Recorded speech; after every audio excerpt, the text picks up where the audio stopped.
I remember when I was going over to England a lot, I played this one spot called Water Rats, and it's less than 100 people. It's interesting to go from Water Rats to the O2, but I still see the same people that came to the Water Rats show at the front of the O2.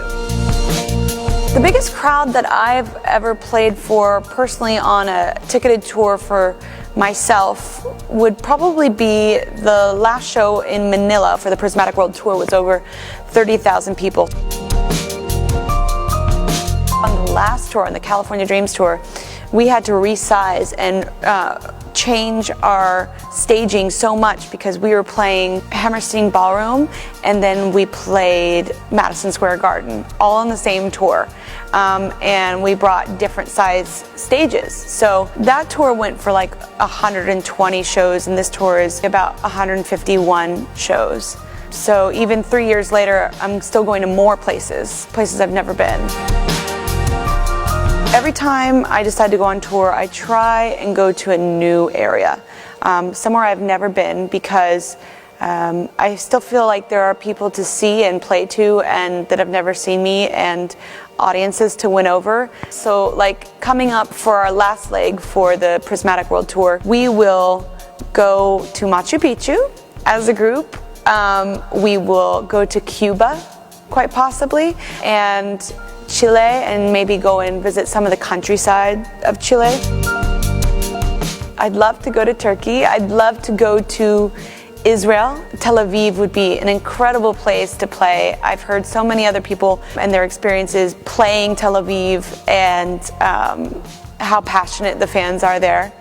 And so I'd love to go there. And I'd love to go to South Africa as well. I'm sure I would just have like the best personal time as well as going to a place I've never been.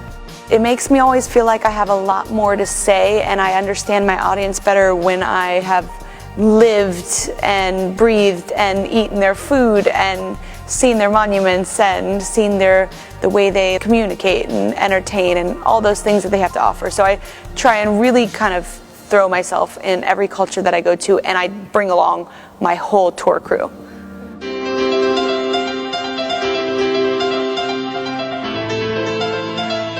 I came to Rome on separate business besides Forbes, which will be very exciting to disclose at some point in the future. I did a little cameo in a movie. I was just kind of dreaming about having a month or even just a couple of weeks just to go throughout all of Italy and see the countryside.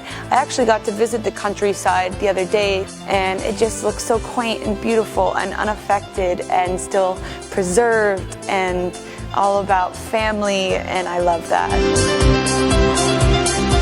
I'd love to see Vatican City.